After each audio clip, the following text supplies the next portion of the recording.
قصيدة بعنوان جرح وطاب بقلم محمد القحطاني أبو بدر. إن قلت لي وينك قلت ضايح أدور وين ألقاك، أتعبني الانتظار ولا فارقني خيالك، ولا حتى طيفك ولا حتى مكان جلوسك. إن قلت هانت وهانت تعب، زاد الأرق وضناني الشوق لشفاتك. قل لي ترى أنا هناك، لا تخف بجيك حتى لو كان الدرب نهاياته هلاك. دور لي مرسى أكن في سفينتك، ومينا هداك الحنين لشوفتك.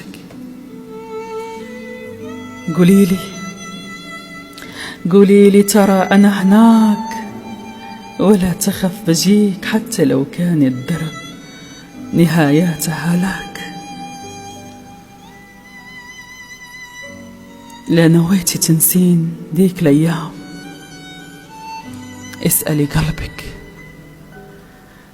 قلبك قبل تسألين عينك.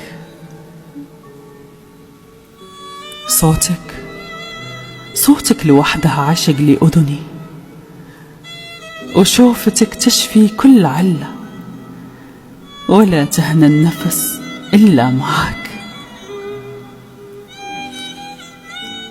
صوتك لوحدها عشق لأذني، وشوفتك تشفي كل علة، ولا تهنى النفس إلا معاك.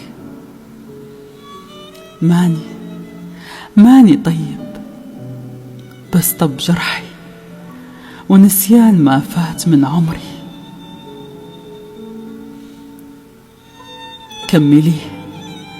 كمليه بضمة إلى صدرك. مناي يجي يوم توفي معي وتزوريني حتى لو بالحلم. ترى بيرضيني وكتر الله خيرك.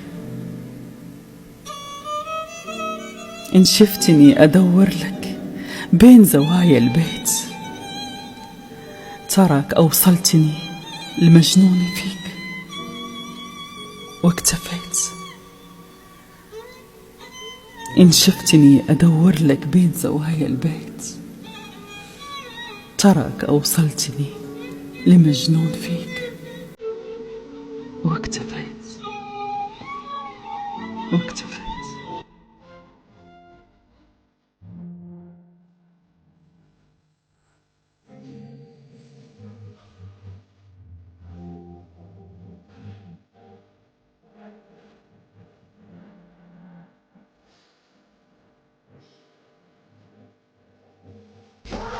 تعودت اني متعود على انك لا بغيت